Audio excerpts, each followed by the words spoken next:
Another war. Another war. Immortal. Taro and Suli, if you wish to argue, at least argue in English. Also. Communism.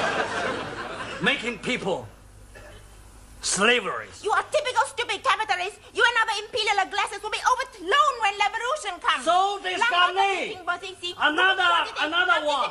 Come on, Taro and Suli, it's time you both learnt to live together in peaceful coexistence. China always prepared to live peacefully. Well, let's make a start in the classroom, shall we? In future, no more ideological arguments. Now, are you willing to make a truce, Taro? Yes, sir. I apologize.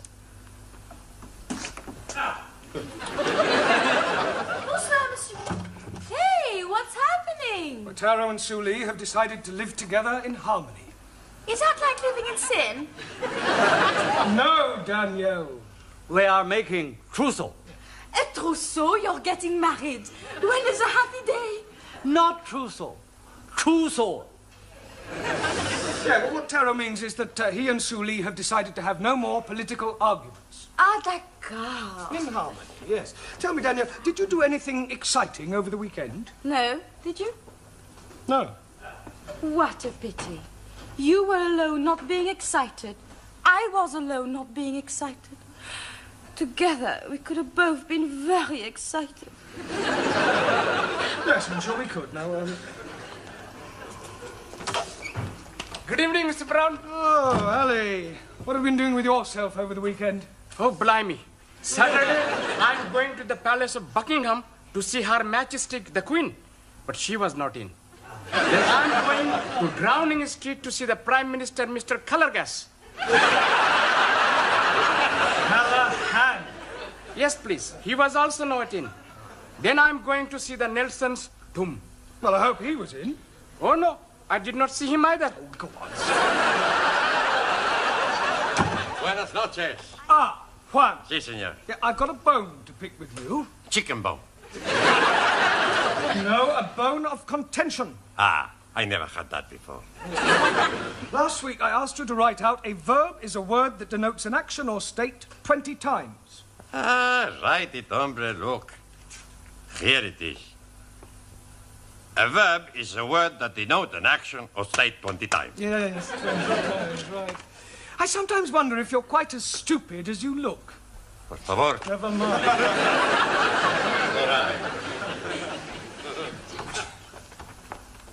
Guten Abend. Good night. No, Zoltan, good evening. Good evening. She teach me plenty much. Oh. Did you have a nice weekend, Anna? Yeah, I enjoyed myself with the fairies. Fairies? What, at the bottom of your garden? Nein, on the River Thames. Oh, fairies. Yeah, fairies. Yes. Good evening. Good evening, Master G. Been shopping, have you? We are being on the funny fair. And I'm winning these gifts on the shooting rifles for only 20p. Well, you must have been hitting the bullseye. Oh, no. I hit the ornament. And he's giving us these prizes to go away. And we have ice cream and donuts and lemonade and hottie doggies. Then we went up and down on the moon rocket.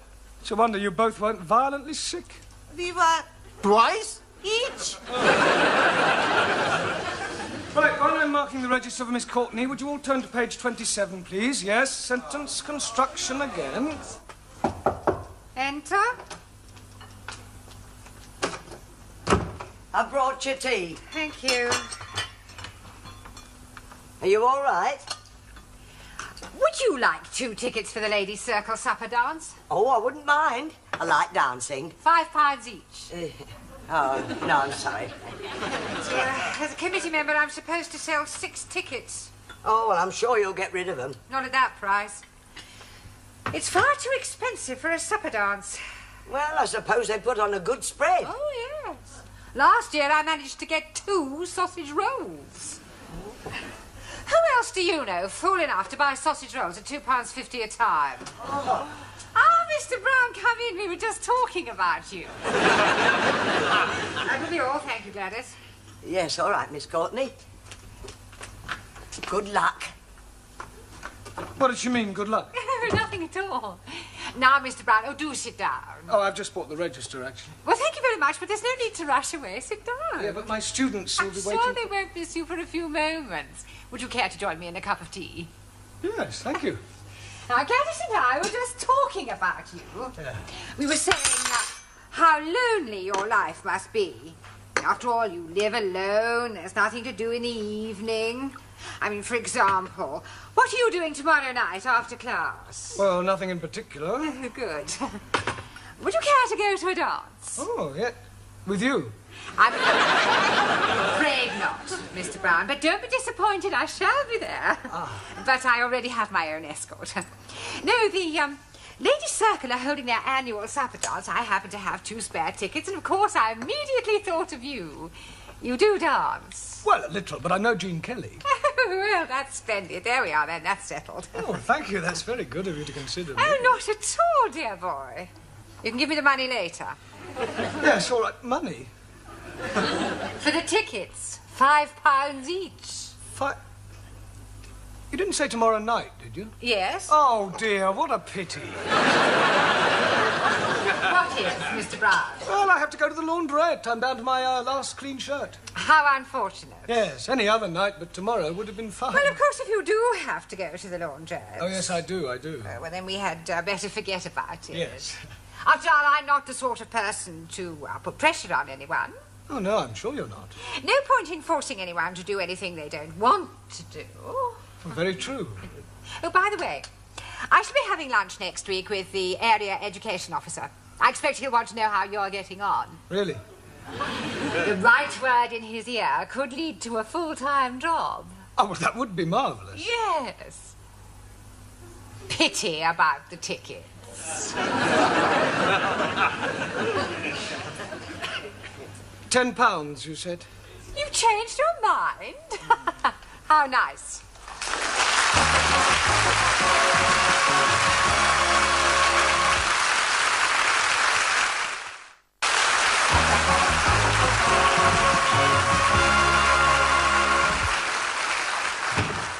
Sorry. Right, now pay attention. Tonight we are going to play a little game. Pontoons? No, not a card game, Max. Yeah, I know a good game. Postman's Knockers. No, we're not playing those sort of games either, Giovanni. No, this is a verbal exercise to help you to improve your English and test your imagination. Blimey, Ranjit is not having a chance. What we're going to do is to try to tell a continuing story. That is to say, we could, for example, start with, once upon a time, there was a man called Arthur, and he was a bus driver. And then the next person would add something more about Arthur and the things he did, and so on. You'll soon pick it up once we get started.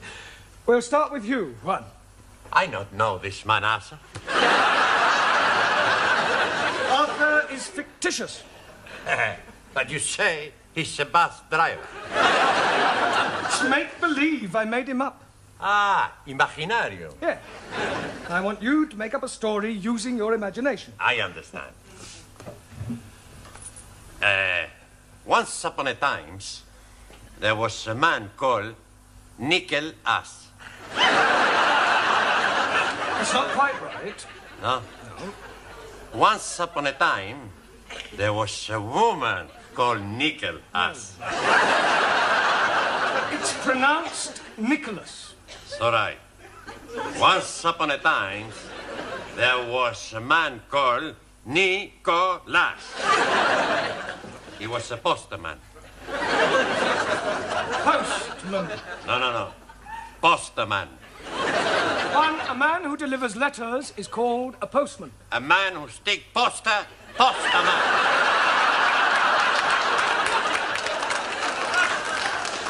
Ha! Bill sticker. No, his name, Nicholas. Thank you. All right. Right, your turn, Ingrid. Tell us more about this Nicholas who is sticking up posters. One man, he's up his ladder when he sees a widow. What is a widow doing up his ladder? Widow is in the opposite house. There are 4 widows, 2 upstairs widows, One downstairs window and the French window. You mean windows? Oh, sorry. The man is house robbing. Good. Right, your turn, Zoltan. Please? Yes. Continue the story. But you're not? We are making up a story. Understand story? Story? Yeah. I know very good story. About Aladdin and his wonderful limp. This is another story about Nicholas. Merry Christmas. Pardon? Santa Nicholas comes every year. Yes, this is another Nicholas, not Saint Nicholas, and he is on a ladder. Ladder, yes? Yes, when he sees through a window a burglar, a robber. Now use your imagination and tell us about what happens next. He sends for ambulance. Why would he send for an ambulance? He falls off ladder. Good imagination, no? Yes. Thank you. Right, let's see what you can do with the story, Anna. The burglar hears the ambulance but thinks it is the police. So he climbs back out of the window, up the fire escape, onto the roofs. Very good. Right, Max, carry on. There is no way out. He can't go up, he can't go down. Now, the only way he can go is across. It's a big across. So, he gets ready. He runs, he jumps, and he misses. Well, it's going to be a very short story. No, now it's my turn. He does not kill himself because he jumps onto a big lorry full of, how you say, the cut grass. Hey? The cut grass. Hey! You're not hearing very well. You are not understanding very well. Cut grass is called hay. Oh! No ho, hey. So, the hay is saving his life. Good. Well done, Daniel. Right, Giovanni, your turn. Now the coppers are coming. The burglar panics. Then he sees it at church, so he goes and knockers on the door. A priest, he hears this knockering, so he come along and open the door. The burglar, he say, Father, I'm in a big trouble. So the priest say, come into the church, my son, and I give you sanctuary. Okay, says the burglar, and sanctuary much.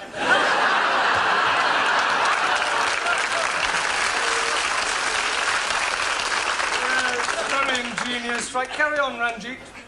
Meanwhile, the man who is falling off his ladders is telling the police that he's not a poster sticker upper man, but a secret agent. And the burglar man is being a Russian spy. Well, I must say, you've all got very vivid imaginations. Taro? Also, Russian spy, knuckle pistol on head, and change you closer to escape. The plot thickens, right, Jamila? But the priest is be recover and crawl to be ring church bell. Russian spy, he see him and toing, shoot at him. As priestess fall, he is pulled, bell of rope. Ding dong. Very good. Ali? Yes, please. The agent is thinking, hello, that is very strange hearing bells when it is not church-going time. So he is going into the church and finding the Russian spy up the belfry. Come down with your hands stuck up. You are cut, you dirty Russian rat. Very good. Well, Shuli, I don't suppose there's really much you can add to all that, is there? Oh, yes, I can. Very devious Russian agent, master of karate, overpowers British agent. Hi! Lands outside where helicopter waiting to take him to safety, fries off the Leningrad. Very good. Well, it's not exactly Alistair MacLean, but well done, everybody. Excuse me, Mr. Brown, but about the dance tomorrow night. Yes? It's black tie. Oh, dear, what a pity. Yes, Mr. Brown? I'll hire one. Good. You are dancing going? Yes. With Miss Courtney? No, she sold me the tickets. You have more than one ticket. 2. Then you must someone else take. Yes, well, that would seem to be a fairly logical assumption. I very much like dancing. And medal I have for dancing. I would love to be with you on the floor. I am no can dance, but I am very happy for you to be teach me, Master Ji. Well, what about you, Suli? Aren't you eligible for the other ticket, too? Not me. Western dancing, decadent art form, not worthy of consideration by Chinese Republic. Well, that narrows it down to Danielle, Anna, and Ingrid. Squeeze, please. Why are you not taking me? I can't dance with you, Ali. Oh, no. I'm thinking we could be picking up a couple of nice pieces of a skirt. One for each of us. Well, I hardly think so, not at the ladies' circle. It says on the tickets old time. Now, does that narrow it down any further? Oh, but not for me, because I love to dance in the old-fashioned way. A medal win for my black bottom. Oh, blimey. How can she be having a black bottom when she's white? It's a dance, Ali. Jolly good. Well, how about you, Anna? Are you any good at old time? Germans are good at everything, but especially military two-step. Oh, please, me take to dance. He much prefer to take me. Don't you, Monsieur Brown? Mr. Brown must decide for himself. There is nothing to decide, Anna. Actually, I think you should decide amongst yourselves, otherwise it might look as if I'm guilty of favouritism. Now, it's almost tea time, so I suggest you go up to the canteen and decide amongst yourselves which one of you girls is coming to the dance with me tomorrow, all right? Okay?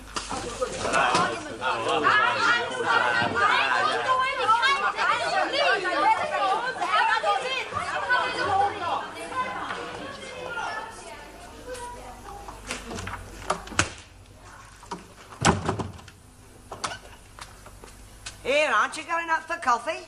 No, thank you, Gladys. Oh. Oh, just a minute, Gladys. Yeah? How's your dashing white sergeant? Oh, if you mean my old man, he's shocking. No, old-time dancing. Oh, so she conned you into buying the tickets then? Blackmail would be more the right word. Look, are you any good at old time? I should say so. I was noted for my Velita. Really? Yeah. Oh, well, in that case, you're just the woman I need. Oh, that's nice. Yeah, I'm afraid my pas glissade isn't quite what it should be. Well, I might not know the technical words, but I can show you the steps. Come on, quick. Now? Yes. You want to get it right for tomorrow night, don't you? Yes. Right, well, look, you hold my hand, and I'll la-la it. Right, are you ready? Yes. Go to the left, like la la la la la la la. Back, la la la la la la. Two this way, la la la. Back, la la la, lovely. La la la la la la la la.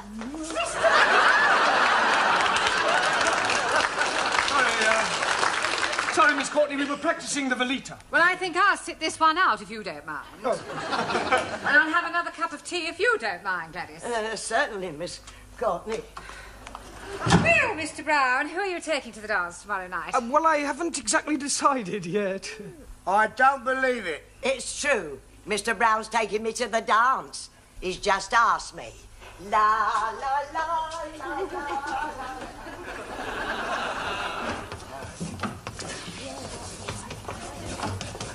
Right, come along, everyone. Places, please. But let's ask Mr. Brown. I do not understand you, Monsieur Brown. Me neither as well. Perhaps he has a mother complex. What are you all talking about? Your choice of partners for the dance. Well, I haven't chosen a partner for the dance. I thought you were deciding it amongst yourselves. We did. Anna the winner was. Ah. Until Gladys told us you have asked her. Gladys? I haven't asked Gladys. That is what she's telling everybody. Oh, that's ridiculous. There's obviously been some misunderstanding. I'm definitely taking you to the dance tomorrow night, Anna. All right? Oh. Don't worry, I'll sort it out with Gladys. I'll have a word with her now. Gladys, just the person I want. Yes, Mr. Brown? Yeah, it's about the dance tomorrow night. Oh, I know what you're going to say. You do? Yes, but not to worry, you won't mind. Who won't mind? My old man Wally is not a bit jealous. Now, listen, Gladys, I've got something to say to you. Yes, and I've got something to say to you. Yeah, well, I'll come straight to the point. This is the most wonderful thing that's happened to me in 40 years. And I shall never forget tomorrow night as long as I live. Oh, I'm sorry. What were you saying? Nothing. It doesn't matter. Oh.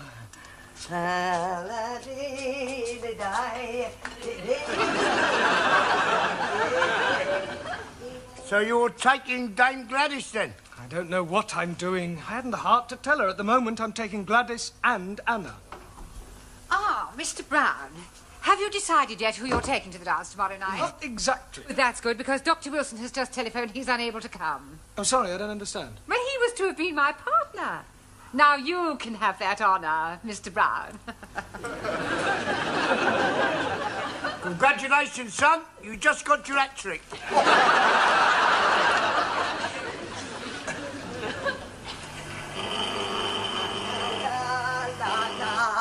La la la. Blimey, Lillian Gish. Here, don't you be so cheeky.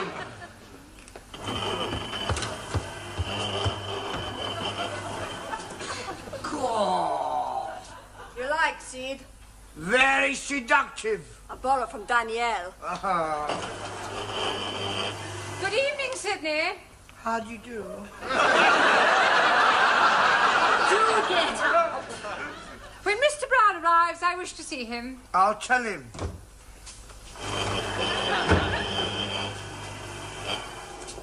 You're done up like a dog's dinner. Yes. They're all here, the three of them. I've seen them. They've arrived. I wouldn't like to be in your shoes when they find out. Yes, well, with a bit of luck, they won't find out.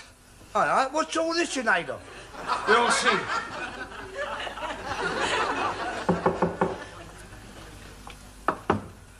Enter. Mr. Brown, whatever have you done? Oh, it's nothing really, just a slight accident, a compound fracture. Well, you can't possibly go to the dance like that. Oh, I couldn't let you down. No, I insist. But I wouldn't consider it. Oh, well, if you feel like that, fine. Oh, most certainly I do. Oh, well, that's very kind of you. Ha! She didn't fall for it, did she? Absolutely. Oh, Mr. Brown. Mr. Brown? A compound fracture, I think you said. Yes, yes. Well, it seems more like a movable fracture to me. Pardon? Well, a moment ago it was in the other leg. Oh, Well, how do you like... What's the matter? Why are you dressed like that, Miss Schmidt? Mr. Brown is taking me to the dance. Oh, no, he's not. He's taking me. Mr. Brown? Look, calm down, everybody. I'm sure there's a perfectly simple solution which will keep everybody's honour satisfied.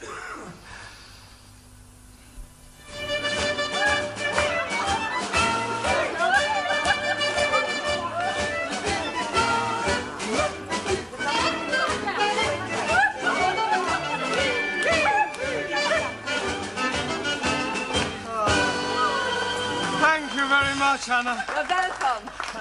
And now take your partners for the gay Gordon. Oh, that's mine, I think, Mr. Brown. And when you come to the Velita, it's mine. But come along, Mr. Brown, and smile.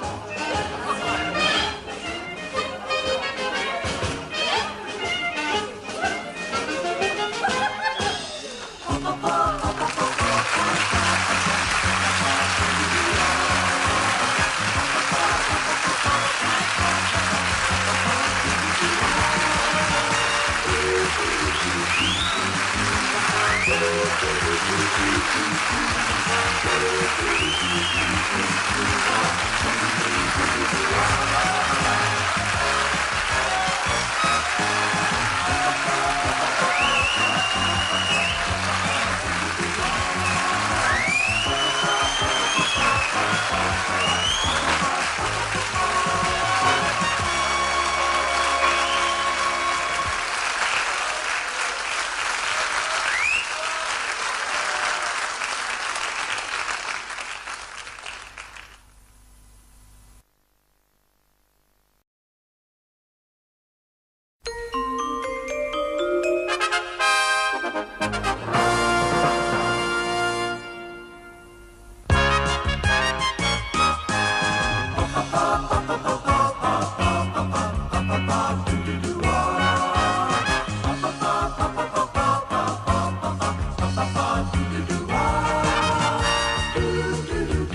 Discarnate.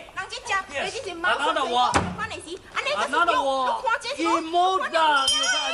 Taro and Suli, if you wish to argue, at least argue in English. Also,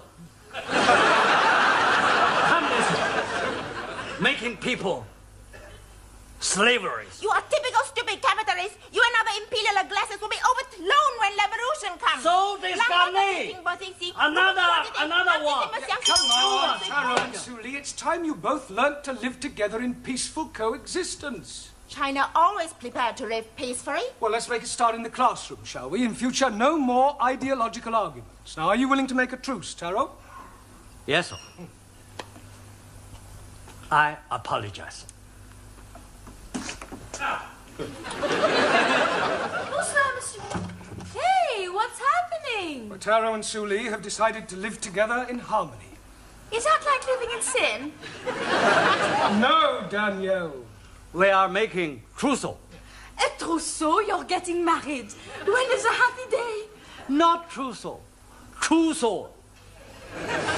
Yeah, well, what Taro means is that he and Suli have decided to have no more political arguments. Ah, d'accord. In harmony, yes. Tell me, Danielle, did you do anything exciting over the weekend? No, did you? No. What a pity. You were alone, not being excited. I was alone, not being excited. Together, we could have both been very excited. Yes, I'm sure we could. Now, Good evening, Mr. Brown. Oh, Ali. What have you been doing with yourself over the weekend? Oh, blimey. Saturday, I'm going to the